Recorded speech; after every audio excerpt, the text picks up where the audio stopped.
અમદાવાદના ઘુમામાં આવેલ કબીર આશ્રમના મહંતનું કરોડોની જમીન વિવાદમાં અજાણ્યા શખ્સોએ અપહરણ કર્યું। પોલીસની પ્રાથમિક તપાસમાં અપહરણકારોએ પોલીસની ઓળખ આપીને અપહરણ કર્યું હોવાનું સામે આવ્યું છે। મહંતના ફોટા પાડીને 4 કલાક બાદ મહંતને છોડી મૂકવામાં આવ્યા। અમદાવાદના ઘુમાના કબીર આશ્રમના મહંતનું જમીન વિવાદમાં અપહરણ થયું અને ત્યારબાદ તેમનો છુટકારો થયો।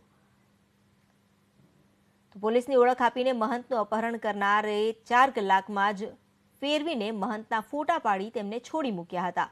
મહંત કૃપાચરણ ગોસ્વામી અને તુલસીભાઈ પટેલ આશ્રમના ઓટલા પર બેઠા હતા ત્યારે સાંજે 5:30 વાગ્યે પોલીસની ઓળખ આપી બિહારમાં તમારા વિરુદ્ધ ગુનો નોંધાયો છે તેની પૂછપરછ કરવાનું કહી અપહરણ કરવામાં આવ્યું।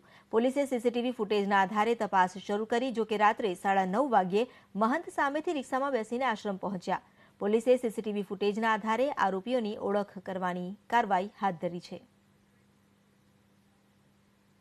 घर પાસે બેઠા હતા ત્યારે એક સફેદ કલરની ગાડી આવી અને ગાડીમાં 2 વ્યક્તિઓ પકડી અને એનું અપહરણ કરીને લઈ ગયા છે। એ બાબતની ફરિયાદ આપતા એની વિગતવારનો ફરિયાદ લઈ ગુનો દાખલ કરવામાં આવેલો અને જે આધારે અમે ઘુમા ગામથી રોડથી પસાર થતા તમામ સીસીટીવી ચેક કરતા એક સફેદ કલરની બોલેરો આવે છે અને મણિપુર બાજુ જાય છે। એટલે એ બાજુ 4-5 ટીમો અમે એની પાછળ લગાવેલી। એ દરમિયાન અમને હકીકત મળી કે એક સિલજ 4 રસ્તાથી રિક્ષામાં બેસીને ઘુમા પરત મહારાજ આવી ગયા છે। એટલે મહારાજ હેમખેમ આવી ગયા છે। મહારાજને કોઈ ધમકી નથી આપી, ફક્ત એના ફોટા પાડી અને તમે તમારી જમીન વેચી આપો, કિંમતી જમીન છે, તમને પૈસા તમે કહો એટલા આપશું, એવી રીતની વાત કરી ગાડીમાં લઈ ગયેલા।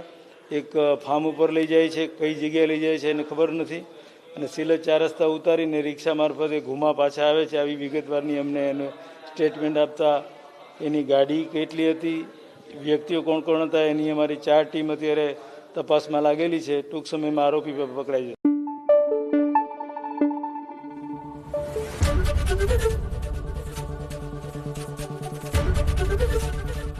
ABP અસ્મિતા, ગુજરાતની અસ્મિતા।